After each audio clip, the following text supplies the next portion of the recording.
अस्सलाम वालेकुम रहमतुल्लाहि वबरकातुहू। Welcome back to this video. इस वीडियो के अंदर हम इंशाल्लाह यूनिट 5 कवर करेंगे और लेवल्स कॉमर्स का। ये सबसे शॉर्टेस्ट यूनिट है आपके पूरे के पूरे सिलेबस के अंदर and it is all about documents of trade. Documents of trade जो हैं वो आजकल दुनिया के अंदर यूज़ इतने नहीं होते जितने पहले होते थे। So it is quite obsolete, but in order to ace for your exams then आपको फिर ये पढ़ना पड़ेगा। इसमें अक्सर डॉक्यूमेंट्स जो हैं वो आजकल अब हमने इन दोनों के हमने बहुत ज़्यादा डॉक्यूमेंट्स को आपस में मिला के हमने नए डॉक्यूमेंट्स क्रिएट कर ली हैं। और कुछ डॉक्यूमेंट्स सिंस इंटरनेट आ गया है और भी फर्दर टेक्नोलॉजीज़ आ गई हैं, सो अब हमने फिर उनको सिरे से ही निकाल दिया है अपने बिजनेस में से, तो वो बहुत ही कम इस्तेमाल की जाती हैं। So let's start with the first one. आपके पास सबसे पहले होती है एक ना इंक्वायरी डॉक्यूमेंट। इंक्वायरी डॉक्यूमेंट जो होती है वो it is purely about inquiring for the product और service that we want to use. So basically it is from the customer and it is to the business या to the shopkeeper या फिर जो भी है वो। और अब ये नॉर्मली होती है through messaging, through emails, through calls and so on. तो पहले बाकायदा आप पूरा एक लिख के भेजते थे कभी कि आपके पास ये चीज़ मौजूद है या नहीं। एनीवेज, इसका आपको ना फॉर्मेट आपको याद रखना है कि इंक्वायरी डॉक्यूमेंट के अंदर ना सोच like an email. So you have hello blah blah blah, my name is this, और फिर मैं ये चीज़ चाहता हूँ कि आपके पास ये चीज़ अवेलेबल है in this colour, in this range and so on. तो that is called an inquiry document.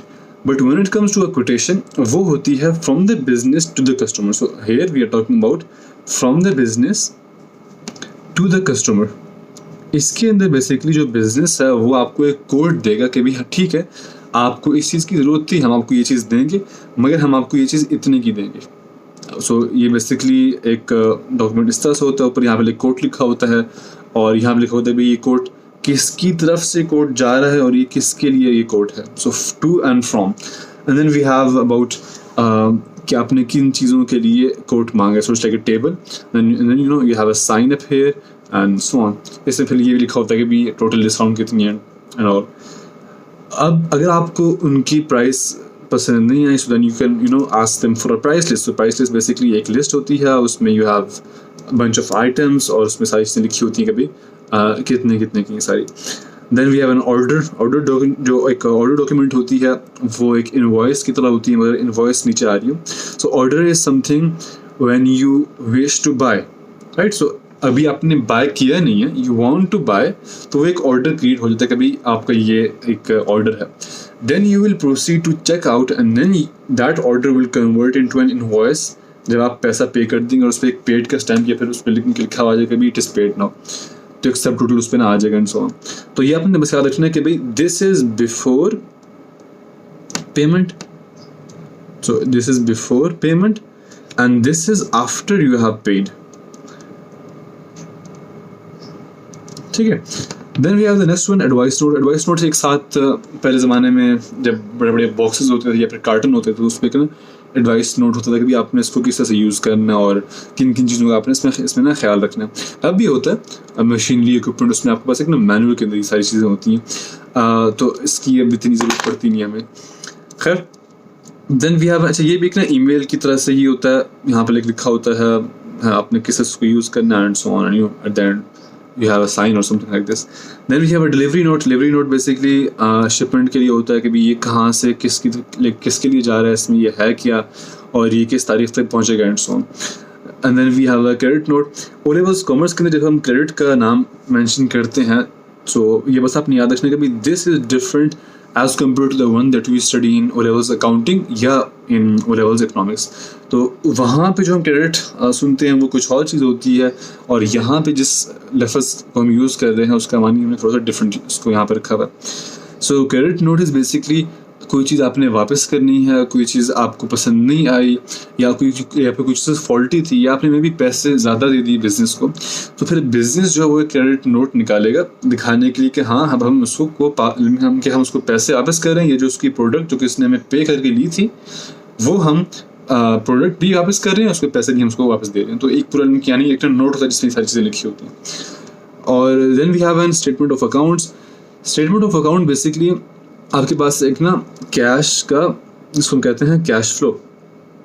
Cash flow का मतलब ये होता है कि आपके आज के दिन या आपके महीने में, आपके इस साल आपके बिजनेस के अंदर कितना पैसा आया और कितना पैसा गया। तो जितना आएगा उसको हम कहेंगे इनफ्लो और जितना जाएगा उसको हम कहेंगे आउटफ्लो। ठीक है. So for example this one is inflow and then you have this one which is outflow. तो अगर आपका इनफ्लो ज़्यादा है as compare to your outflow, this means कि भाई ये आपका प्रॉफिट है. अगर आपका आउटफ्लो ज़्यादा है as compare to your inflow, then this means कि भाई ये आपका लॉस है. तो स्टेटमेंट ऑफ अकाउंट जो वो इसी चीज़ को दिखा देती है. एट द एंड एक पूरा एक टेबल होता है, आपकी रोज़ाना की एंट्रीज इसमें आ रही होती हैं. At the end you have a total कि भी मैंने इस साल या इस दिन या मैंने कितना मेरा कैश फ्लो हुआ. वाज इट पॉजिटिव यानी वाज इट अ प्रॉफिट, या वाज इट नेगेटिव यानी was it a loss. Then we have this last one जिसको उर्दू में रसीद भी हम कहते हैं. तो ये जो एक रसीद होती है इसके अंदर आजकल तो एक बहुत पतली सी शॉर्ट सी डॉक्यूमेंट आती है, मगर पहले बल्कि अभी भी अगर आप कोई बल्क में कोई चीज़ बाय कर रहे हैं, so you have an entire A4 size page, उसमें पूरा टेबल बना होता है, उसमें लिखा होता है कि आपने कितनी चीज़ें बाय की हैं, उस पर कितना आपको डिस्काउंट पड़ा है, कितनी पड़ रही हैं, you know all that stuff, और ये डेट लिखी होती है एंड सो ऑन. तो वो बेसिकली एक रसीद होती है जो कि आप अपने पास रख सकते हैं. So if you wish to return then you can either use this receipt या you can use this invoice. तो अब क्या हो गया कि इनवॉइस और ये दोनों चीज़ें आपस में लाइक मिक्सअप होगी, they have combined them both. तो इसलिए आई टोल्ड यू बिफोर कि भाई सारी की सारी सेपरेट डॉक्यूमेंट्स नहीं है. Most of them are obsolete now, या हम उनको यूज़ करते भी हैं तो हम उनको इकट्ठे मिला के एक ही डॉक्यूमेंट के तौर पर उसको यूज़ करते हैं. The second part of your Unit 5 is all about terms of payment. देखिए terms of payment basically ये होती है, क्योंकि हर बिजनेस, अगर आप एक छोटा मोटा करियाना अपना किसी करियाने की दुकान में आप काम कर रहे हैं, तो बंदा आएगा आपसे कोई चीज़ लेगा, आपको फ़ौरन पैसे दे देगा. But if you are running a huge business then you will have some customers जो कि आपको थोड़ा सा लेट पे करेंगे. So you don't want as a business owner to have to be paid late, क्योंकि आपने अपने खर्चे अपने एक्सपेंसेस उनको आपने पे आउट करना है. So you need to have that cash immediately. तो उसके लिए हम क्या करते हैं कि we focus upon having that cash instantly. उसके लिए हमारे पास दो तरीके होते हैं, और भी होते तरीके, बट आपके ओरेबल्स कॉमर्स के अंदर यू हैव टू वेज. फिर है तरीका आपके पास कैश डिस्काउंट का. सो इसमें बेसिकली कैश डिस्काउंट में अगर आपका कस्टमर एक स्पेसिफिक अमाउंट ऑफ डेज के अंदर पे कर रहा है, तो फिर आप उसको एक स्पेसिफिक परसेंटेज ऑफ डिस्काउंट देंगे. तो इससे वो इंक्लाइन होगा कि भी वो आपको जल्दी आपको ना पैसे पे करे, like this. So, for example, if you pay within 5 days, I will give you 5% off. I'm like, that's quite lucrative, right? अक्सर कस्टमर 30 दिनों बाद पे करते हैं, जो लाइक बल्क ऑर्डर्स होते हैं उसमें. तो ये जो डिले है बहुत ही महंगा पड़ जाता है, क्योंकि अब अपने नई सप्लाईज तो आपने ख़रीदनी है ताकि आप अपनी शेल्स को रिस्टॉक करें, आपने और भी तो चीज़ें बनानी है, right? And you have to take some profit back home as well. तो इसलिए we focus upon having that cash instantly. दूसरा तरीका होता है ट्रेड डिस्काउंट का. ट्रेड डिस्काउंट में ये होता है कि भाई अगर आपके पास कोई रेगुलर कस्टमर है तो आप सोचेंगे भाई ठीक है मैं आपको ना 2% ऑफ दे रहा हूँ just because you are a regular customer. अगर कोई नया कस्टमर आ रहा है आप कहते हैं नहीं हम आपको नहीं देंगे. तो इस तरह से हम रेगुलर कस्टमर्स को फेवर करते हैं by giving them discount so that they come earlier and they पे अस अर्लियर. इस तरह से इसका एक और भी तरीका होता है, वो ये है कि भी आप न्यू कस्टमर्स को डिस्काउंट आप दें.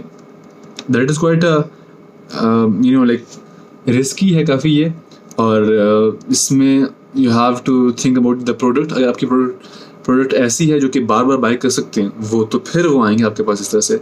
मगर किसी नए कस्टमर को शुरू में डिस्काउंट देने से आपकी इमेज पे जो मसला आता है, आपकी जो प्राइसिंग पे मसला आता है, that's not highly recommended.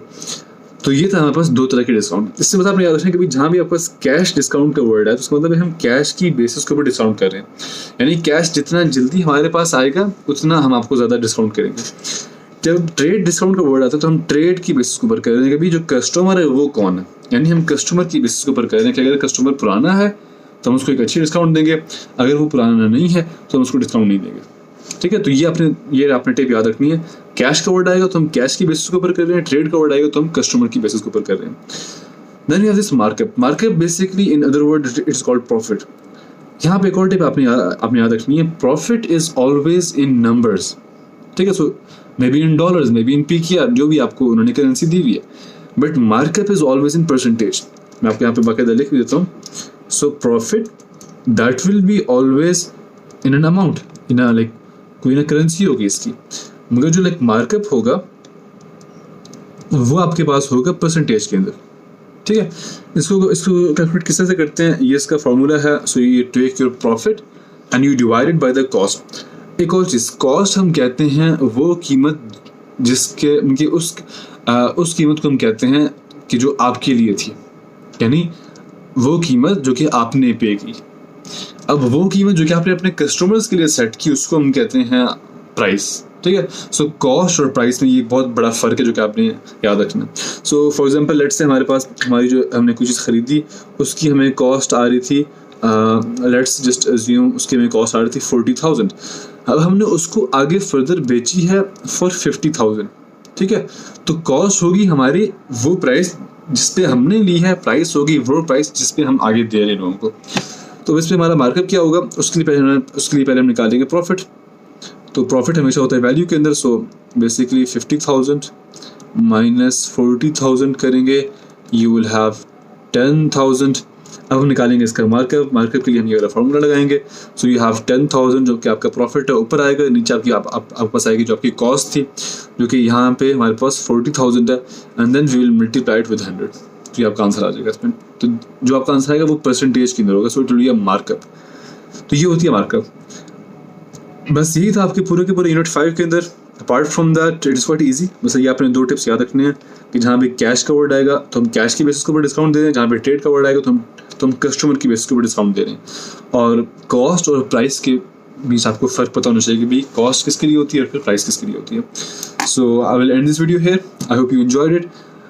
If you wish to, then do share it with some friend जो कि O-levels कॉमर्स कर रहे हैं, मे बी प्राइवेटली कर रहे हैं, मे बी किसी स्कूल से कर रहे हैं। इंशाल्लाह we aim to cover the entire syllabus in this series। O-levels commerce का पूरा का पूरा सिलेबस इंशाल्लाह हम कवर अप करेंगे, और I hope this will help all you guys in your in acing your exam इंशाल्लाह ताला।